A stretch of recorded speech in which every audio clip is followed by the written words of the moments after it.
हरे कृष्णा, राधे राधे। नमस्कार दोस्तों, आप सभी भक्तों को पाप मोचनी एकादशी व्रत की हार्दिक शुभकामनाएं। आप सभी पर भगवान श्री हरि विष्णु की कृपा सदा सर्वदा बनी रहे, इसी मंगल कामना के साथ आज के वीडियो की शुरुआत करती हूँ। आज चैत्र मास के कृष्ण पक्ष की एकादशी तिथि है और इस एकादशी को पाप मोचनी एकादशी के नाम से जाना जाता है। कुछ स्थानों पर इसे पाप मोचनी 11 भी कहते हैं। पाप का अर्थ है अधर्म और मोचनी का अर्थ होता है मुक्ति पाना, तो इसलिए पाप मोचनी एकादशी पापों को नष्ट करने वाली एकादशी है। यह हिंदू नव वर्ष की पहली एकादशी मानी गई है, इसीलिए इसका महत्व कई गुना बढ़ जाता है। इस एकादशी की कथा को सुनने से मनुष्यों को सौभाग्य की प्राप्ति होती है एवं पूर्वजों को मोक्ष की प्राप्ति होती है। तो आज मैं आप सभी को सुना रही हूँ पाप मोचनी एकादशी की बड़ी ही दुर्लभ कथा। इन कथाओं को सुनने से मनुष्यों के सभी पाप और संकट कट जाते हैं तथा समस्त मनोकामनाओं की पूर्ति होती है। तो आप लोग बड़े ही श्रद्धा और प्रसन्न चित मन से इन कथाओं को पूरा अवश्य सुनिएगा। तो आइए भगवान श्री लक्ष्मी नारायण जी के चरणों का ध्यान करते हुए इन कथाओं को सुनते हैं। एक बार अर्जुन ने भगवान श्री कृष्ण जी से कहा कि हे मधुसूदन, मैं जैसे जैसे एकादशियों के व्रतों की कथाएं सुन रहा हूँ, वैसे वैसे अन्य एकादशियों की व्रत की कथाओं को सुनने की मेरी जिज्ञासा बढ़ती ही जा रही है। हे मधुसूदन, अब कृपा करके आप चैत्र माह के कृष्ण पक्ष की एकादशी के विषय में मुझे बताइए। इस एकादशी का नाम क्या है और इसमें कौन से देवता का पूजन किया जाता है तथा इसकी व्रत कथा क्या है। तब भगवान श्री कृष्ण जी ने कहा कि हे अर्जुन, एक बार यही प्रश्न पृथ्वीपति मंधाता ने लोमस ऋषि से किया था। जो कुछ लोमस ऋषि ने राजा मंधाता को बताया था, वही वृतांत मैं तुमसे कह रहा हूँ। राजा मंधाता ने धर्म के गहरे रहस्यों के ज्ञाता महर्षि लोमस से पूछा कि हे मुनिश्रेष्ठ, मनुष्यों के पापों का मोचन किस प्रकार संभव है? कृपया करके कोई ऐसा सरल उपाय बताएं जिससे सहज ही पापों से छुटकारा मिल जाए। महर्षि लोमस ने कहा कि हे राजन, चैत्र मास के कृष्ण पक्ष की एकादशी का नाम पाप मोचनी एकादशी है। मैं तुम्हें इस व्रत की कथा सुनाता हूँ, ध्यान पूर्वक श्रवण करो। प्राचीन समय में चैत्र रथ नामक एक वन था। उसमें अप्सराएं किन्नरों के साथ विहार किया करती थी।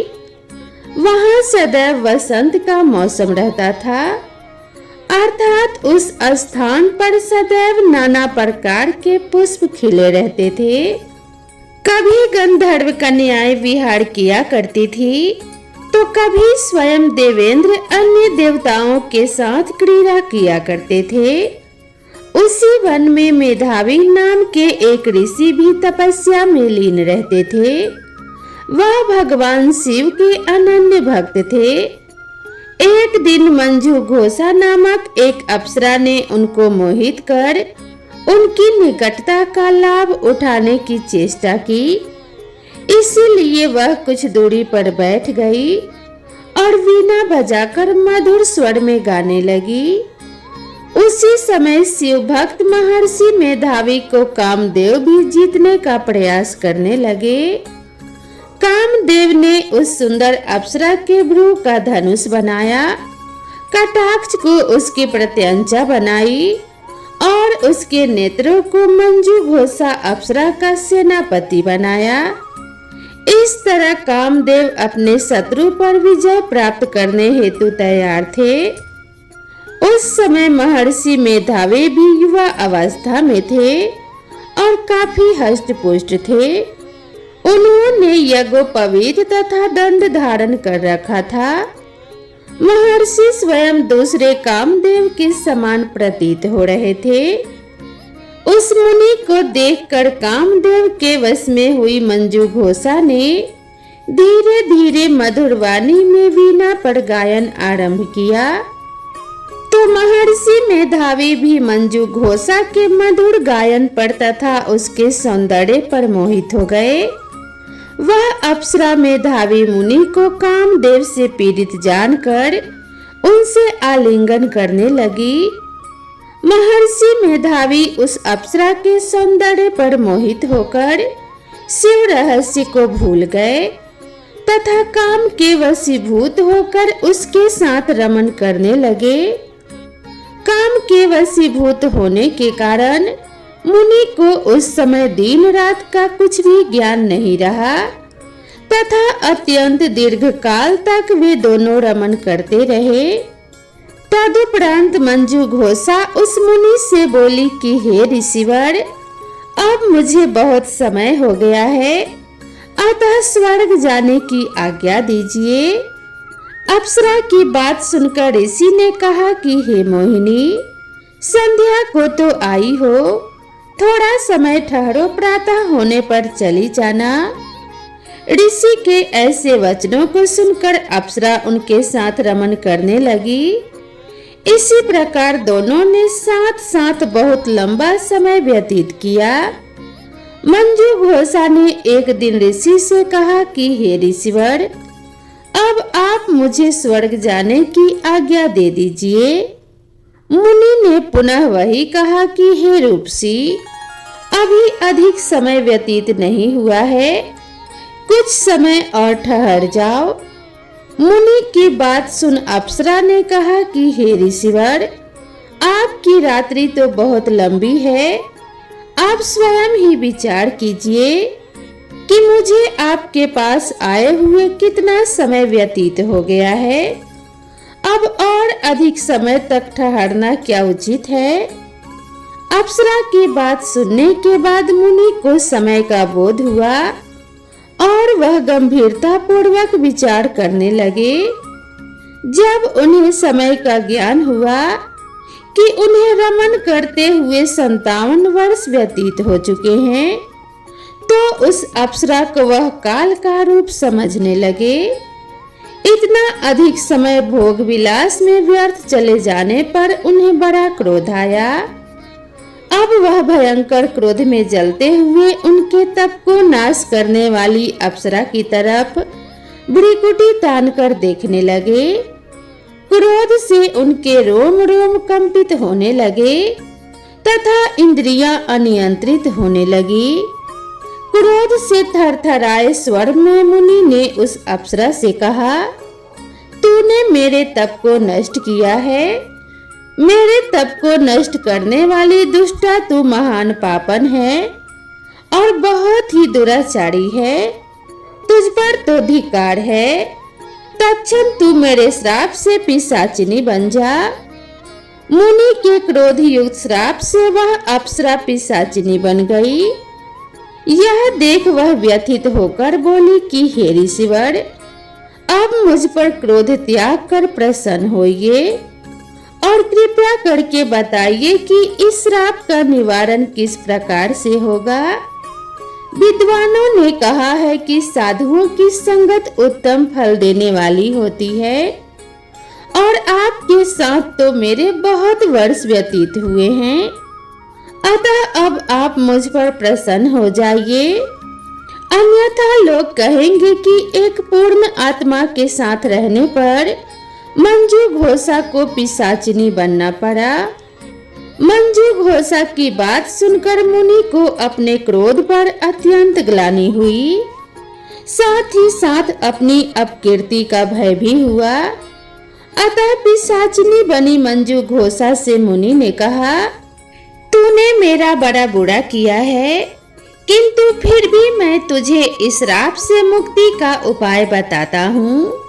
चैत्र मास में कृष्ण पक्ष की जो एकादशी है उसका नाम पाप मोचनी है। उस एकादशी का उपवास करने से तेरी पिशाचिनी की देह से मुक्ति हो जाएगी। ऐसा कहकर मुनि ने उसको व्रत का सब विधान समझा दिया। तद उपरांत अपने पापों का प्रायश्चित करने हेतु वह अपने पिता च्यवन ऋषि के पास गए। च्यवन ऋषि ने अपने पुत्र मेधावी को देखकर कहा कि हे पुत्र, ऐसा क्या किया है तूने कि तेरे सभी तप नष्ट हो गए हैं, जिससे तुम्हारा समस्त तेज मलिन हो गया है। मेधावी मुनि ने लज्जा से अपना सिर झुकाकर कहा कि हे पिताश्री, मैंने एक अप्सरा से रमन करके बहुत बड़ा पाप किया है। इसी पाप के कारण संभवतः मेरा सारा तेज और मेरे तप नष्ट हो गए हैं।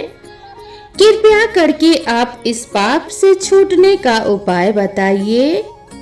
ऋषि ने कहा कि हे पुत्र, तुम चैत्र माह के कृष्ण पक्ष की पाप मोचनी एकादशी का विधि तथा भक्ति पूर्वक उपवास करो। इससे तुम्हारे सभी पाप नष्ट हो जाएंगे। अपने पिता च्यवन ऋषि के वचनों को सुनकर मेधावी मुनि ने पाप मोचनी एकादशी का विधि पूर्वक व्रत किया। उसके प्रभाव से उनके सभी पाप नष्ट हो गए। मंजू घोषा अप्सरा भी पाप मोचनी एकादशी का उपवास करने से पिशाचिनी की देह से छूट गई और पुनः अपना सुंदर रूप धारण करके स्वर्ग लोक को चली गई। लोमस मुनि ने कहा कि हे राजन, इस पाप मोचनी एकादशी के प्रभाव से समस्त पाप नष्ट हो जाते हैं। इस एकादशी की कथा के श्रवण व पठन से 1 सहस्र यानी कि 1000 गौदान करने का फल प्राप्त होता है। इस उपवास को करने से ब्रह्म हत्या, स्वर्ण की चोरी, मधुपान तथा गौ हत्या करना आदि भयंकर पाप भी नष्ट हो जाते हैं तथा अंत में स्वर्ग लोक की प्राप्ति होती है। तो प्रेम से बोलिए श्री लक्ष्मी नारायण भगवान जी की जय। अब आइए भगवान विष्णु की एक सच्ची कथा का रसपान करते हैं, जिसे सुनने मात्र से सभी मनोकामनाएं पूर्ण होती हैं। एक गांव में एक निर्धन जुलाहा दंपति रहता था। जुलाहे का नाम था माधव और उसकी पत्नी का नाम था कांता। वे दोनों बहुत परिश्रमी थे। सारा दिन काम करते, सुंदर सुंदर कपड़े बनाते, किंतु उनके बने कपड़ों को उनको अच्छी कीमत नहीं मिल पाती थी। फिर भी जो मिलता वे उसी में संतुष्ट रहते और एक टूटी फूटी झोपड़ी में रहकर अपना जीवन व्यतीत कर रहे थे। वे बहुत संतोषी स्वभाव के थे। वह दोनों भगवान श्री कृष्ण के अनन्य भक्त थे। दिन भर के परिश्रम के बाद में जो भी समय मिलता उसे वे दोनों भगवान के भजन कीर्तन में बिता देते। माधव के पास एक तानपुरा और एक खरताल थी। जब वह दोनों मिलकर भजन गाते तो माधव तानपुरा बजाता और उसकी पत्नी खरताल। फिर तो दोनों भगवान के भजन में ऐसे डूब जाते कि उनको अपनी भूख प्यास की चिंता भी नहीं रहती। उन्होंने अपनी दीनहीन अवस्था के लिए कभी भगवान को कोई उलाहना नहीं दिया और वे अपने इसी जीवन में प्रसन्न थे। लेकिन एक दुख उनको सदा सताता रहता कि उनकी कोई भी संतान नहीं थी। इसको लेकर वह सदा चिंतित रहा करते थे। चिंता तो थी, फिर भी दोनों सदा भगवान की भक्ति में मगन रहते। इसको भी उन्होंने भगवान की लीला समझकर स्वीकार कर लिया और निष्काम भाव से भगवान श्री कृष्ण की भक्ति में लीन रहने लगे। जब उनकी आयु अधिक होने लगी तो एक दिन माधव ने सुंदर से कहा कि हमारी कोई संतान नहीं है। कहते हैं कि संतान के बिना मुक्ति प्राप्त नहीं होती। अब हमारी आयु भी अधिक हो चली है, न जाने कब बुलावा आ जाए। मरने के बाद हमारी चिता को कौन अग्नि देगा, कौन हमारे लिए तर्पण आदि कार्य करेगा, कैसे हमारी मुक्ति होगी। माधव बोला, तू चिंता क्यों करती है, ठाकुर जी है ना, वही सब देख लेंगे। माधव ने यह बात कह तो दी, किंतु चिंता में तो वह भी डूब गया। तभी उसके मन में एक विचार आया। वह नगर में गया और श्री कृष्ण के बाल रूप की एक मूर्ति ले आया। घर आकर बोला कि अब तुझे चिंता करने की कोई आवश्यकता नहीं है, मैं यह बाल गोपाल लेकर आया हूँ। अब से यही हमारे पुत्र हैं। माधव बोला, अगर हम संतानहीन हैं तो यह भी इन्हीं की इच्छा है। हम इनको ही अपने पुत्र के समान प्रेम करेंगे, यही हमारे पुत्र का दायित्व पूर्ण करेंगे। माधव की यह बात सुनकर कांता अत्यंत प्रसन्न हुई। उसने बाल गोपाल को लेकर अपने हृदय से लगा लिया और बोली, आप बिल्कुल ठीक कह रहे हैं, आज से यही हमारे लाला हैं।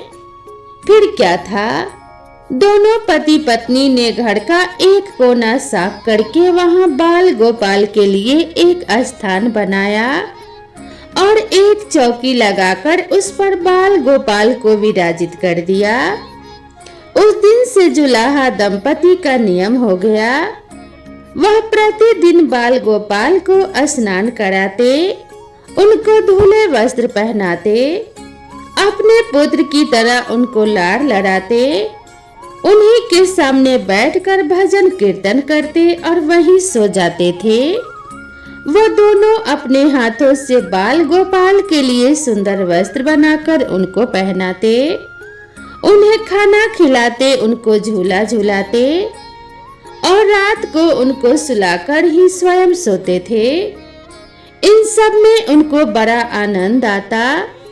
धीरे धीरे दोनों बाल गोपाल को अपने संतान के समान ही प्रेम करने लगे।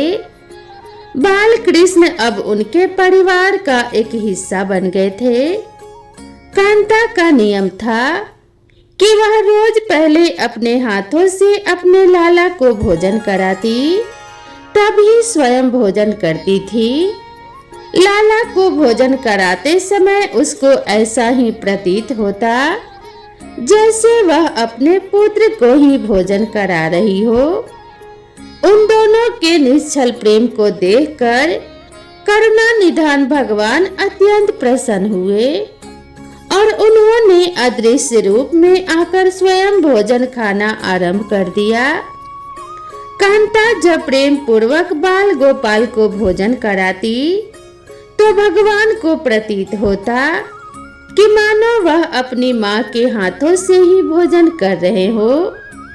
उनको कांता के हाथों से प्रेम पूर्वक मिलने वाले हर कौर में अपनी माँ का प्रेम प्राप्त होता था। भगवान श्री कृष्ण स्वयं माँ की उस प्रेम के लीला के वशीभूत हो गए, किंतु कांता कभी नहीं जान पाई कि स्वयं बाल गोपाल उसके हाथ से भोजन करते हैं।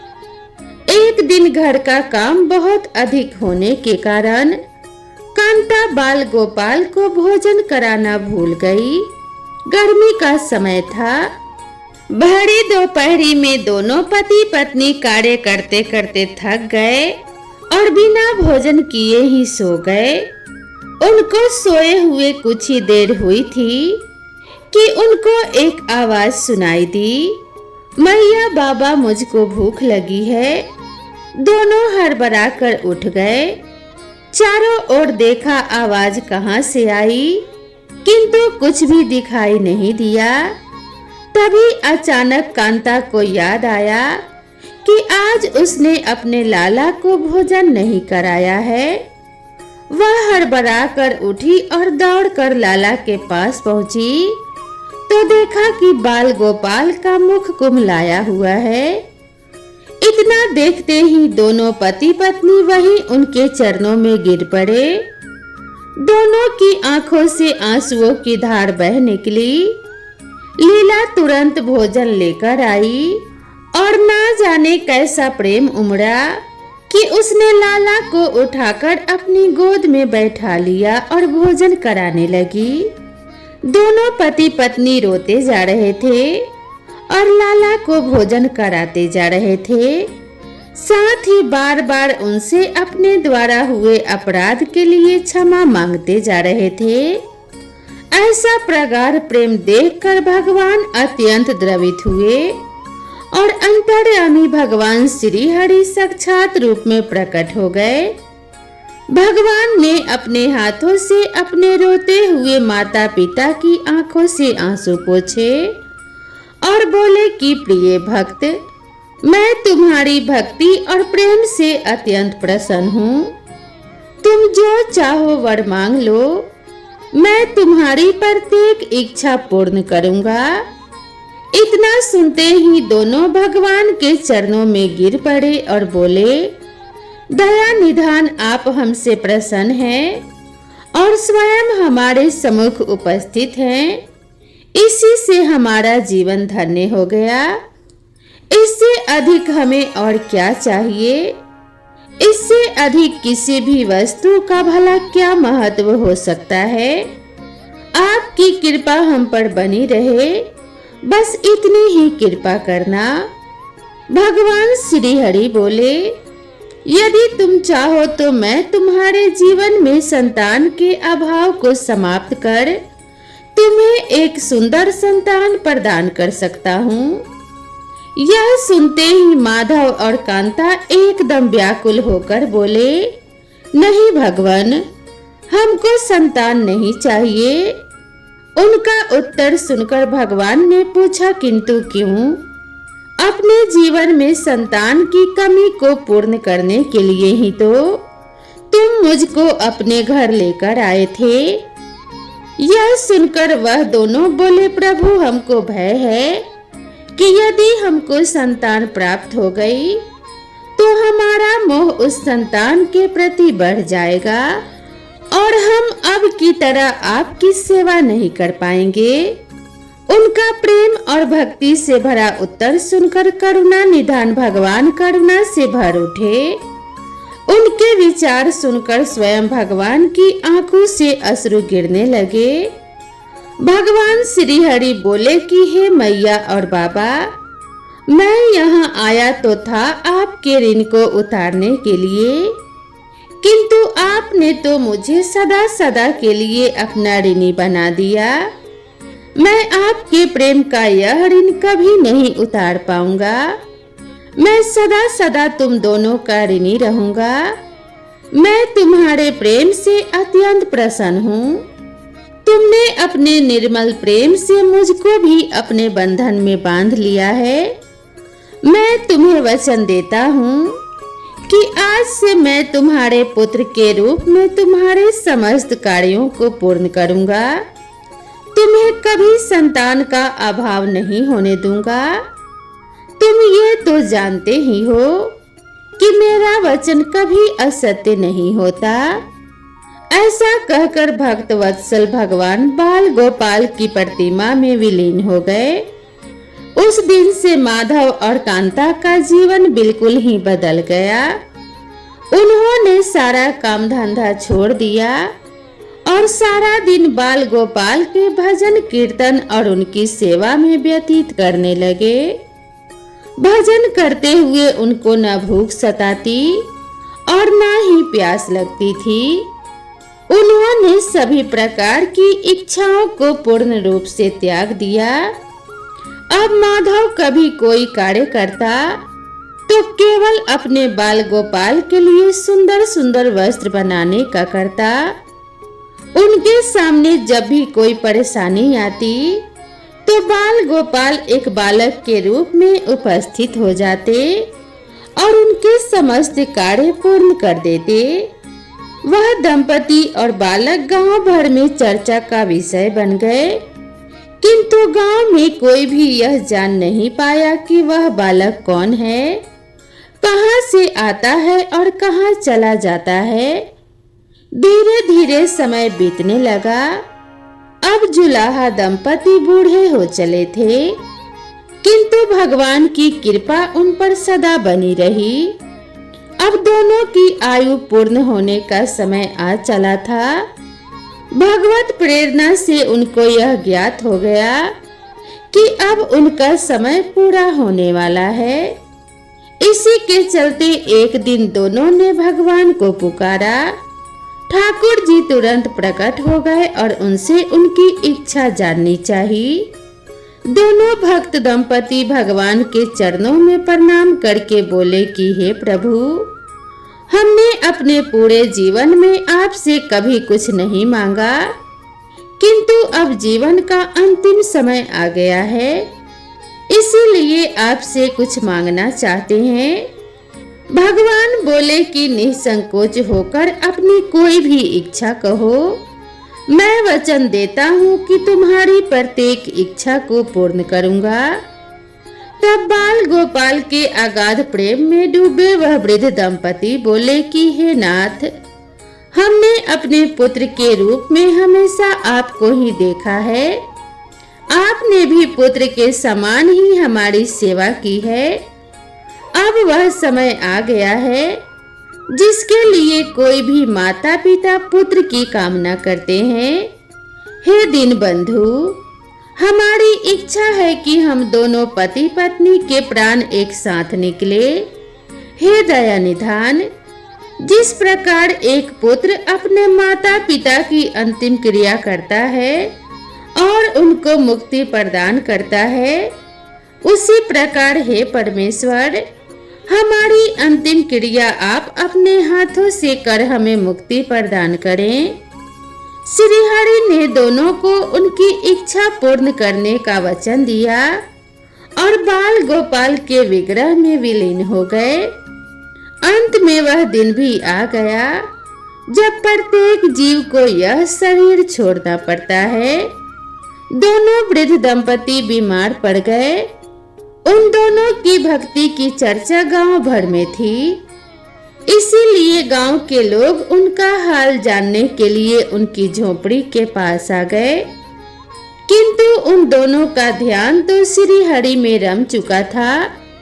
उनको नहीं पता था कि कौन आया है और कौन नहीं। तभी अचानक एक चमत्कार हुआ। जुलाहे की झोपड़ी एक तीव्र और अलौकिक प्रकाश से भर उठी। वहां उपस्थित समस्त लोगों की आंखें बंद हो गई। किसी को भी कुछ भी दिखाई नहीं पड़ रहा था। कुछ लोग तो झोपड़ी से बाहर आ गए, कुछ वहीं धरती पर बैठ गए।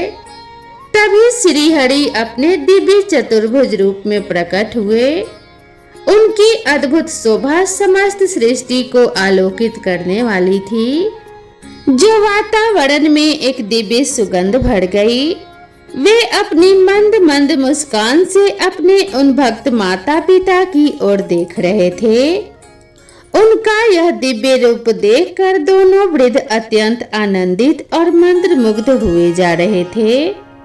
वे अपने दिव्य दर्शनों से दोनों को तृप्त करने के बाद करुणामयी लीलाधारी समस्त सृष्टि के पालन करता श्री हरि भगवान विष्णु वहीं उन दोनों के निकट धरती पर ही उनके सिरहाने बैठ गए। भगवान ने उन दोनों भक्तों का सर अपने गोद में रख लिया, उनके शीश पर प्रेम पूर्वक अपना हाथ रखा। तत्पश्चात अपने हाथों से उनके नेत्र बंद कर दिए। इतना करते ही तत्काल दोनों के प्राण निकलकर श्री हरि में विलीन हो गए।